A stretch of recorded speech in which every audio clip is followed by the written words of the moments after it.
Hey there, SWTOR Mario here.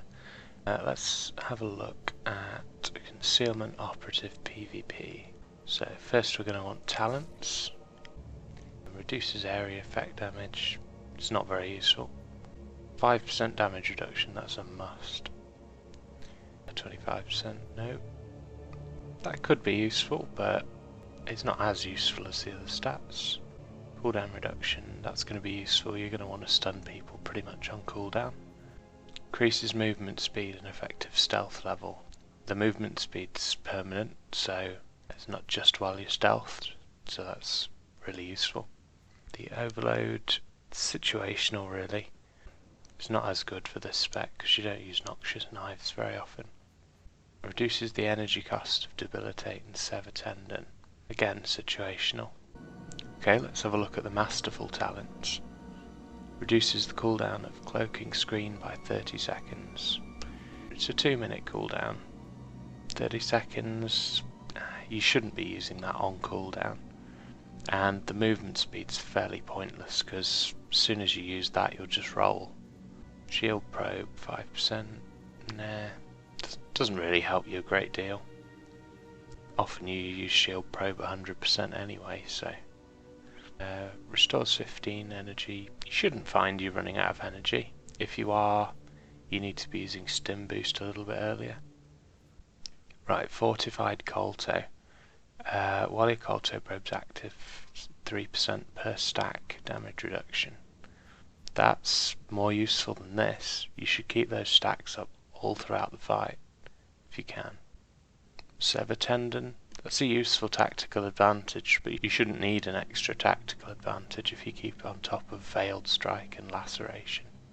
It could definitely be useful for kiting though. If you were going to take that, you'd want to take the reduced energy cost and immobilize. Evasive screen, 2 seconds of evasion when you go into stealth. I quite like this personally. For me, I find it saves me having to use evasion before stealth, so I can use evasion when I want in combat. It's sort of optional really, but it takes all your debuffs off you, so it's pretty useful. Cunning competencies. Countermeasures purges all movement impairing effects. Additionally, sleep dart gives 50% damage reduction. So yeah, that's really useful. Breaking any roots, because you can always use root breaker and then roll. You get movement increase from that as well through these talents somewhere. And the sleep dart's really useful, I'll explain later, setting up a 1v1 or 2v1. Jarring strike from stealth, interrupt and knock down. So players are only immobilized and they can still turn, so it's not really helping you. It's not like crippling slice where they just can't turn. Right, let's move on to the heroic. So every time you get attacked, the cooldown of evasion is reduced by 3 seconds. Well, it's good, but you shouldn't really be getting attacked. If you're getting attacked, you want a cloaking screen, stim boost, etc. You have got evasion, it's got a minute cooldown, so it's not too bad. And you've got all these damage reductions anyway, so it might be quite useful in long fights with healers and things like that, but general play I don't think it's going to be that useful.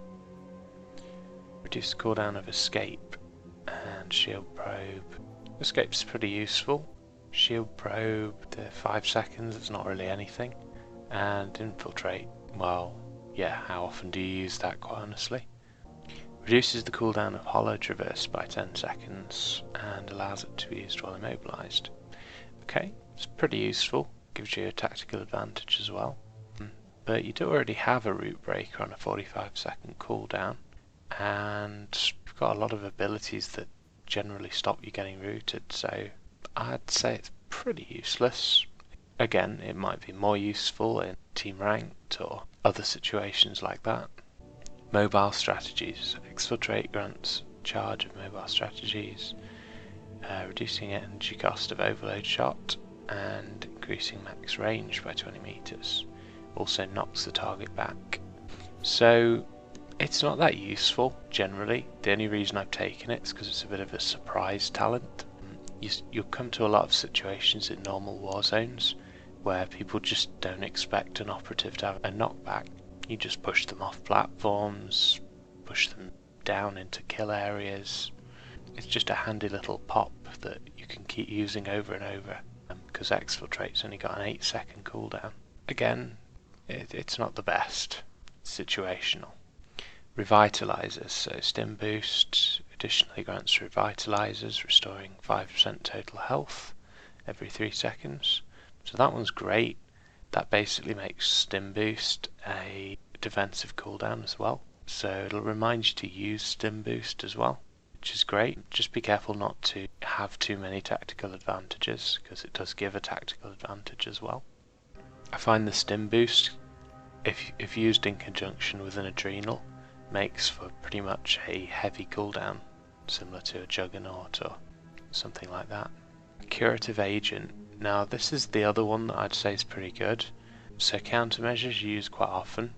Causes Kolto Probe to stack twice, and additionally heals you 1% every second for 10 seconds.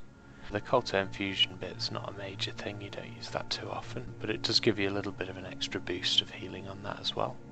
So that gives you a sort of escape, so you can countermeasures, stim boost, and then roll away, and then you're healing pretty quick at that point. Increases the amount of damage absorbed by shield probe, while shield probe doesn't absorb very much anyway, so it's pretty pointless. Blow for blow, again, situational, could be pretty useful. If you get someone just opening on you, you can luckily take someone straight down with this, but quite honestly, evasion lasts 3 seconds, so they're going to get maximum 2 hits in on you. Not really worth it in my opinion. I'd go for these two. Right, let's move on to some play. Okay, so the best way you're going to start a fight is a sleep dart first. They're going to have a debuff as soon as they get out of it. Next thing, you want to put your volatile substance on them. That's not going to break the sleep dart, so that's a great start. If they don't break it, which they shouldn't if they're a decent player, because obviously then you can just stun them for a full 4-second stun. But as soon as you've volatile substance, you want to do 2 Kolto probes, and that's going to keep you sort of going throughout the fight.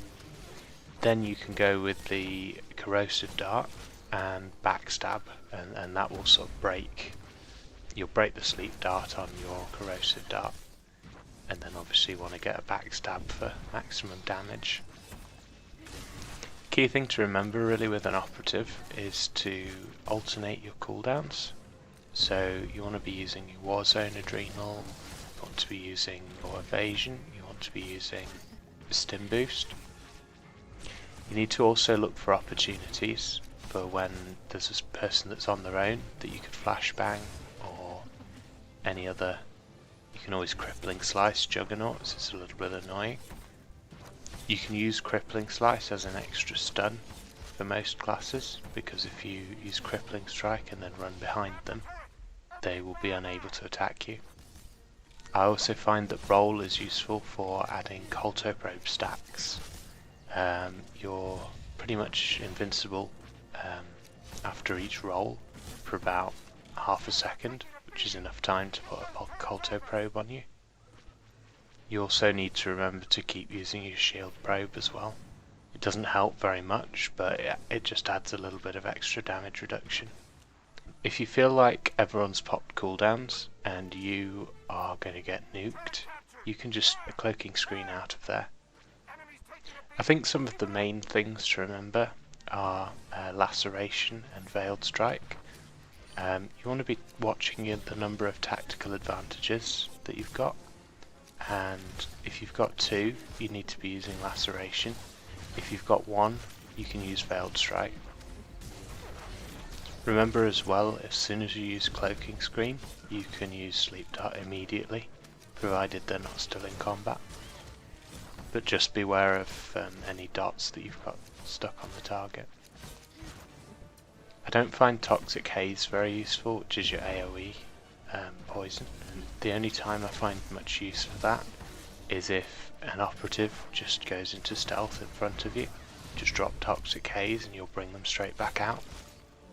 I have seen some people that don't corrosive dart, but I think corrosive dart has multiple good effects. I think the main effect you're looking for is not only the extra DPS, but things like stealthers that don't have the evasion when stealth. It will bring them straight back out of stealth again, and it's quite a long dot. You should get some healing medals as well if you keep your Kolto Probe up all game. And make sure you do an infusion once or twice, and that'll get you an extra medal.